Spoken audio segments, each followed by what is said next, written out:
بسم اللہ الرحمن الرحیم۔ اردو کی چوتھی کتاب میں آج کا سبق ہے یہاں سے تیسرا سال، یعنی ہجری کا تیسرا سال، ہجری سال کا تیسرا سال میں جو واقعات پیش آئے ہیں اس کو صاحب کتاب یہاں پر بیان کر رہے ہیں۔ ہجری سال کے اعتبار سے سارے واقعات بیان کیے جا رہے ہیں۔ پہلا ہجری سال میں جو واقعات پیش آیا اس کو بیان کیے، پھر دوسرا ہجری سال میں جو واقعات پیش آئے اس کو بیان کیا گیا۔ اب یہاں پر تیسرا ہجری سال میں جو واقعات پیش آ رہے ہیں اس کو صاحب کتاب بیان کر رہے ہیں۔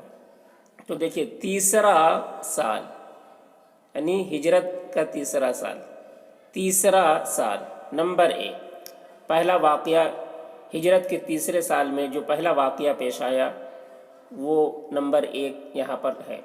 نمبر 1، غزوہ ذی امر۔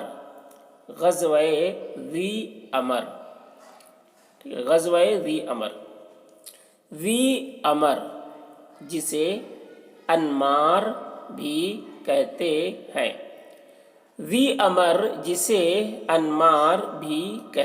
ہیں، نجد کے علاقے میں ایک گاؤں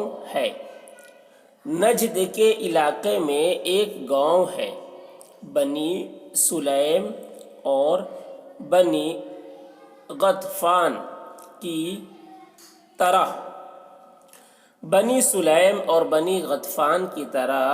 اس طرف کے دو قبیلوں نے بھی مدینے پر چھاپا مارنے کا ارادہ کیا تھا۔ بنی سلیم اور بنی غطفان کی طرح اس طرف کے دو قبیلوں نے بھی مدینے پر چھاپا مارنے کا ارادہ کیا تھا۔ اس لیے آپ صلی اللہ علیہ وسلم ان کو روکنے کی غرض سے ساڑھے 450 سوار ہمراہ لے کر ادھر تشریف لے گئے۔ اس لیے آپ صلی اللہ علیہ وسلم ان کو روکنے کی غرض سے 450 سوار ہمراہ یعنی ساتھ ہمراہ لے کر ادھر تشریف لے گئے، مگر کوئی مقابلے کو نہیں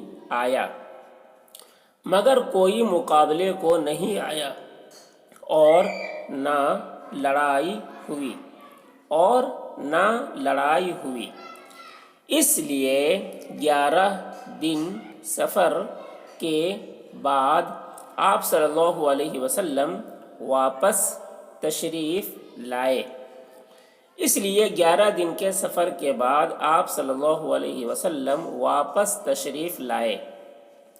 اردو کی تیسری کتاب میں آپ صلی اللہ علیہ وسلم کے علم کے بیان میں جو واقعہ لکھا گیا ہے، اردو کی تیسری کتاب میں آپ صلی اللہ علیہ وسلم کے علم کے بیان میں جو واقعہ لکھا گیا ہے وہ اسی سفر میں ہوا تھا۔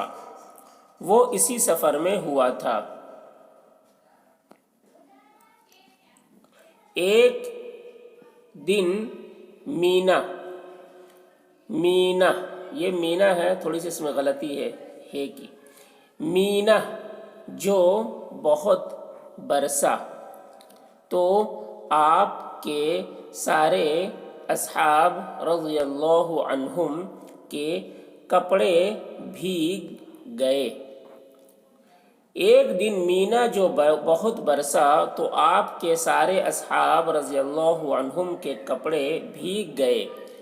پھر جب مطلع صاف ہو گیا پھر جب مطلع یعنی موسم، پھر جب مطلع صاف ہو گیا تو وہ سب اپنے اپنے کپڑے سکھانے لگے۔ پھر جب مطلع صاف ہو گیا تو وہ سب اپنے اپنے کپڑے سکھانے لگے۔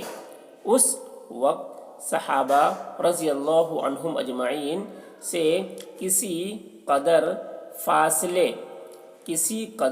فاصلے پر آپ صلی اللہ علیہ وسلم اکیلے ایک درخت کے نیچے آرام فرماتے تھے۔ اس وقت صحابہ رضی اللہ عنہم اجمعین سے کسی قدر فاصلے پر آپ صلی اللہ علیہ وسلم اکیلے ایک درخت کے نیچے آرام فرماتے تھے کہ چپکے سے بے خبری میں ایک شخص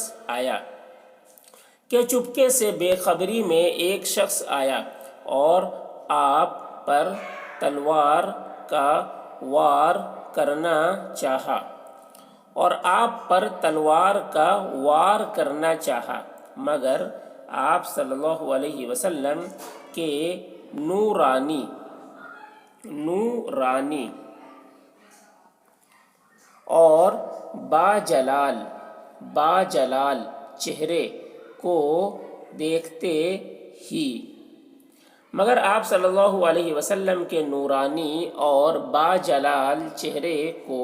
دیکھتے ہی اس کے دل پر ایسا رعب چھایا کہ تلوار اس کے ہاتھ سے گر پڑی۔ اتنے میں آپ بھی بیدار ہو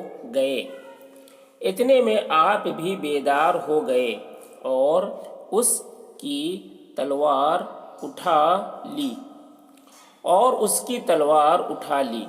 اب باوجود کہ آپ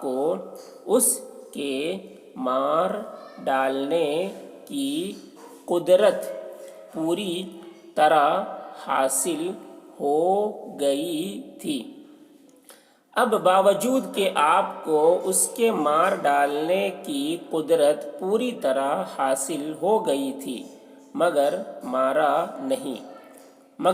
نہیں بلکہ معاف کر کے چھوڑ دیا۔ احسان کے عوض میں وہ اس حالت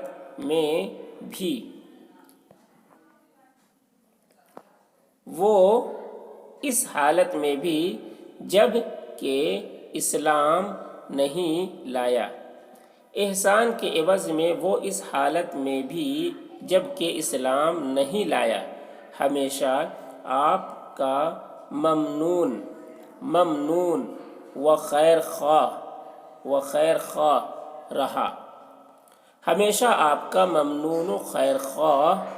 رہا۔